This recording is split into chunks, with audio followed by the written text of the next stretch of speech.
Shalom Aleichem Today. My name is Rabbi Sandor Gazinski, and this is the weekly Torahbyte. This week's Torah portion is Parshat Pinchas, named after a seemingly controversial figure.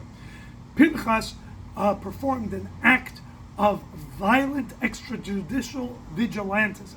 He saw Zimri ben Salu, the prince of the tribe of Shimon, copulating in a promiscuous and adulterous fashion with the princess of Midian, being led astray to idol worship, leading many others to do so, and he decided to take matters into his own hands and to skewer the both of them and carry them throughout the camp, and thereby shake the Jewish people out of this state of promiscuity and adulterism and idolatry that they had fallen into, and thereby ending a plague against the Jewish people. Now, why is this controversial? It's controversial because while the great sages of the day, Moshe and Elazar, the high priest, were deliberating as to what to do, Pinchas acted without consulting anybody, and he acted in a way that was quite violent and bloody. And many, even in his day, were critical of his approach, saying that this is his violent tendency coming out. He is the grandson of Potiphar, who used to fatten up baby calves to serve them to idols, and that callous and insensitive nature is what we are seeing motivating Pinchas in this act. And that is why the Torah tells us, Pinchas ben Elazar ben Aaron HaKohen. No, Pinchas is the grandson not of Potiphar and the violent nature, but of Aaron HaKohen. Aaron, who we say, Ohev Shalom, Rodev Shalom, who loved peace and pursued peace, and when he passed away was mourned by everybody because of how much he cared for every single person. And his DNA is what motivated Pinchas to act. And this teaches us a very important lesson. The act itself, the violent act, is in last week's Torah portion. The Torah is not necessarily validating the particulars of the act, but rather validating and condoning and teaching us a lesson about the very premise to act. Too oftentimes we are in a situation where we see something that is not good, see a negative event that is occurring, or a negative trait among our peers, or something that is just not wholesome or correct. And we often stand on the sidelines and say, somebody should do something. Or, this is really not a good thing, it's a pity that it is happening. The lesson that we have to learn from Pinchas is, if we truly love our fellow person, then we would get up and do something. What it is, you'll have to decide what is the correct act, what is the proper act. But we have to get up and do something. And so we, in a sense, let's update that expression of, if you see something, say something, to if you see something, do something. That is Pinchas's message.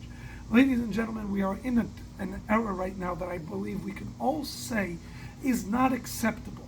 We are watching as a terrible event and massacre, random shootings, senseless shootings and killings are happening on a regular basis, and we all know that this is not okay.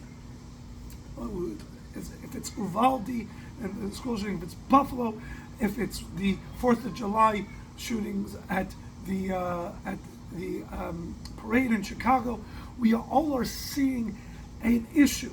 And yes, we have to have a conversation about the tools of this of these tragedies, and discuss the need for guns, etc., in the public square and the regulations of such.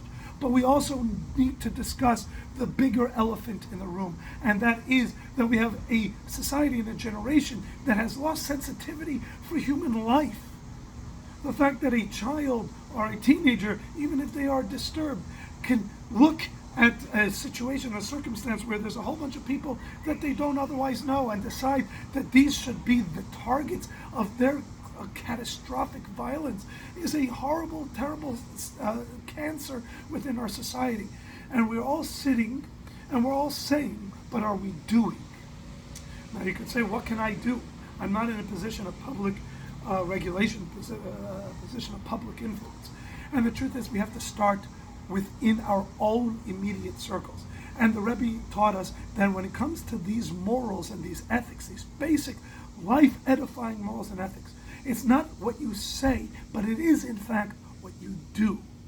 And this is why the hallmark of a Jewish home has always been the tzedakah box.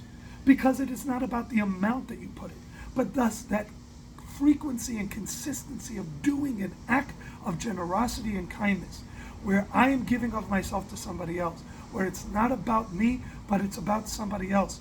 When we get into this habit, when we engage in this exercise of generosity, this exercise of empathy, and our children or other members of our household, our friends, all those in the sphere of influence see this, and we encourage them for them to have it in their place of business, in their bedroom, in their home.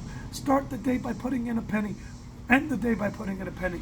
Exercise that critical muscle of generosity and kindness and empathy, and you will go a tremendous way for yourself to increase your sensitivity, those around you, and most specifically our children, in the idea that you live life not to serve yourself, not in abject narcissism, but in a way of tremendous generosity and kindness and empathy. And so we are launching a campaign in that thing of not just saying something, but actually doing something. So we're going to do something here at Chabad, and we're encouraging you all to do the same. We have made up hundreds and hundreds of these tzedakah boxes. What is unique about this tzedakah box is that there are nowhere where it says a destination. This is not so that you can then return the tzedakah box to us and we can make money through your charity.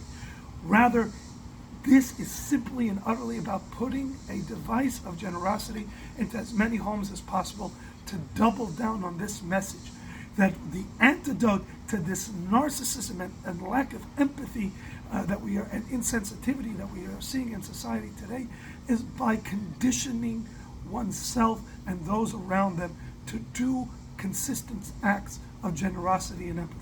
So please come by to Chabad, pick up one of these, give it to whichever charity is meaningful to you, but engage in consistent acts of kindness.